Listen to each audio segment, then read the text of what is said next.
Good morning, எல்லாரும் எப்படி இருக்கீங்க? நாங்க ரொம்ப சூப்பரா இருக்கோம். இன்னைக்கு வந்து தமிழ்லயே பார்த்துருக்கீங்க. வீடியோ எதை பார்த்தீங்கன்னா ஐ குவிட் மை ஜாப் அப்படின்னு போட்டிருக்கேன். அவங்க மனசு ரொம்ப கஷ்டமா இருக்கு. என்னன்னா ஒரு 2 வீக்ஸ் ஆகுதுங்க. நான் வந்து அஃபிஷியலி வந்து ரிசைன் பண்ணிட்டேன். அதுக்கு முன்னாடி கூட நான் அடிக்கடி லீவ் போட்டு அப்படி பிரேக் எடுத்து போற மாதிரி இருந்தது. ரீசன் என்னன்னு பார்த்தீங்கன்னா, ஃபர்ஸ்ட் ரீசன் வந்து ரொம்ப தூரங்க. நம்ம வீட்டில இருந்து டிராவல் பண்ணி போகிறது ரொம்ப தூரம். அது வந்து 12 hour ஷிஃப்ட் வேறையா, பயங்கர டயர்டா இருக்குது. இந்த ஹெல்த் இஷ்யூ வேற அந்த மாதிரி வந்துருதா. செகண்ட் ரீசன் பார்த்தீங்கன்னா, அடிக்கடி வந்து வால்யூம் கேட்காது ரொம்ப தூரம் போனா. செகண்ட் ரீசன் பார்த்தீங்கன்னா, இதுதாங்க ரொம்ப முக்கியம். நம்ம கூட பார்த்துக்கலாம். அடிக்கடி வந்து அஃபிஷியலி வந்து என்னோட ஹஸ்பண்ட் வந்து டிராவல் பண்ற மாதிரி இருக்கு, நியூசிலாந்துக்குள்ளவோ வெளியவோ.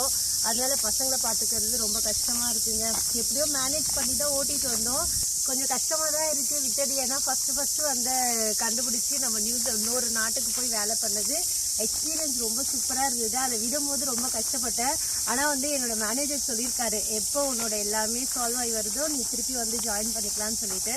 ஸோ நமக்கு ஒரு பேக்கப் இருக்கு அப்படின்ற ஒரு நம்பிக்கையோட ரிசைன் பண்ணிட்டேங்க. லாஸ்ட் இயர் வந்து இந்த டைம்லாம் பார்த்தீங்கன்னா சிங்கப்பூர்ல வந்து நாங்கள் பரபரப்பாக கிளம்பிட்டு இருக்கோம். ஒரு மிக்ஸ்டு ஃபீலிங் இருந்துச்சு. போகிற நியூசிலாந்து வந்து எப்படி இருக்குமோ, அப்புறம் சிங்கப்பூர் விட்டு போகிறதுக்கும் மனசு ரொம்ப கஷ்டமாக இருந்தது.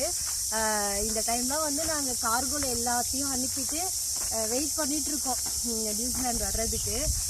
வந்து கிட்டத்தட்ட 1 வருஷம் ஆக போகுதுங்க. நெக்ஸ்ட் மந்த் வந்துச்சுன்னா கம்ப்ளீட்டாக 1 வருஷம் ஆக போகுது.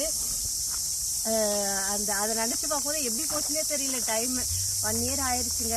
நேற்று அதுதான் உட்காந்து பேசிட்டு இருக்கும்போது என் ஹஸ்பண்ட் கூட பேசிட்டு இருந்தேன். என்னங்க நம்ம வேலையும் விட்டாச்சு, நம்ம கரெக்டாக தான் வந்திருக்கோமா இந்த கண்ட்ரிக்கு அப்படின்னு சொல்லிட்டு கஷ்டப்பட்டு பேசிட்டு இருக்கும்போது ஒரு வீடியோ காட்டினார் என்னோட ஹஸ்பண்ட். எப்பெல்லாம் நான் வந்து டவுன் ஆகி போகிறேன்னா அப்போல்லாம் வந்து எனக்கு என்கரேஜ்மெண்ட் கொடுத்து பூஸ்ட் பண்ணுற ஒரே ஆள் என்னோட அப்பா அம்மா, அப்புறம் எங்கள் ஹஸ்பண்ட் சைடும் அப்பா அம்மா, அப்புறம் முக்கியமாக என்னோட ஹஸ்பண்டு. பார்த்தீங்கன்னா என்ன சொன்னார்னா, ஒரு வீடியோ என்னப்பா என்ன வீடியோ அது, தோனி வீடியோ வந்து காட்டினாருங்க. நம்ம தலை தோனி வந்து சொல்லியிருக்காராம் அவருக்கு ரொம்ப பிடிச்ச கண்ட்ரி வந்து நியூசிலாந்து. அப்புறம் அவர் எந்த நாட்டில் போய் இருக்கணும்னு நினச்சாருன்னா அப்படித்தானே, அவருக்கு வந்து நியூசிலாந்து ரொம்ப பிடிக்கும்னு சொல்லிட்டு, தலை தோனிக்கே நியூசிலாந்து பிடிச்சிருக்கு உனக்கு என்ன அப்படின்னு சொல்லிட்டு இருந்தாரு. ஏன்னா தோனி வந்து எங்களுக்கு ரொம்ப பிடிக்குங்க சார். அப்படியே ஒரு பாசிட்டிவ் நோட்டில் அப்படியே போகுது. இப்போ என்னோட ஃப்யூச்சர் நான் என்ன பண்ணலாம் அப்படின்னு யோசிச்சிருக்கேன்னா, சரி படிக்கலாம் அப்படின்னு சொல்லிட்டு டிசைட் பண்ணியிருக்கேன். அது வந்து வர வீடியோஸில் வந்து நான் உங்களுக்கு சொல்கிறேங்க என்ன கோர்ஸ் அப்படின்னு சொல்லிட்டு. படிக்கிறது எனக்கு ரொம்ப பிடிக்கும். என்ன கொஞ்சம் வயசாயிருச்சு, இதுக்கப்புறம் உட்காந்து படிக்கணுமோ அப்படின்னு பார்த்தா இங்கே வந்து ஏஜ்லாம் ஒரு இதுவே கிடையாதுங்க. ஏஜ் இஸ் நம்பர் மாதிரி தான். நிறைய பேர் வந்து 35+, 40+லாம் வந்து இங்கே படிச்சுட்டு ஐடி ஜாபில் போகிறாங்க.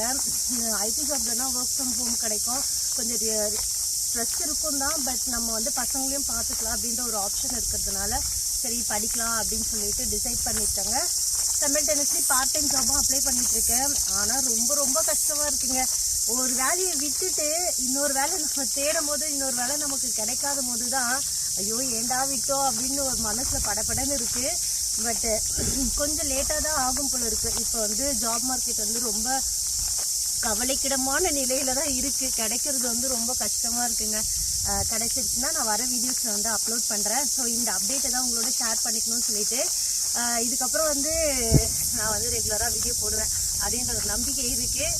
நீங்கள் வந்து நெக்ஸ்ட் வீடியோ Q&A வீடியோ, நிறைய வீடியோஸில் பார்க்குறேன் எல்லாம் Q&Aன்னு போட்டுட்ருக்காங்க. சரியா நம்மளும் போடலாம் அப்படின்னு சொல்லிட்டு கொஸ்டின்ஸ் ஏதாவது கேட்கறதுனா நீங்கள் கமெண்ட்டில் கேளுங்க. நெக்ஸ்ட் வீடியோவில் வந்து சிங்கிள் லைனில் ஆன்சர் பண்ணுற மாதிரி அப்படி நான் சொல்கிறேங்க. ஸோ அதுதான் இந்த வீடியோ. அஸ் யூஷுவல் வந்து எப்பயும் போல் வாக்கிங்லாம் ரொம்ப தூரம் போய் ரொம்ப நாள் ஆச்சு. சாட்டர்டே மார்னிங்க. இப்போ சம்மர் அஃபிஷியலி முடியல, ஆனால் கூட பார்த்தீங்கன்னா காலையிலலாம் செம்ம குளிர். போன 2 நாளுக்கு முன்னாடிலாம் செம்ம மழைங்க. அதனால தான் வந்து அப்படிதான் போயிட்டுருக்கு. வெதர் வந்து பழையபடி வருது இப்போ, அந்த குளிர் காற்று எல்லாம் சேர்ந்து. ஸோ இன்னைக்கு வீடியோ இதை பற்றி தான்.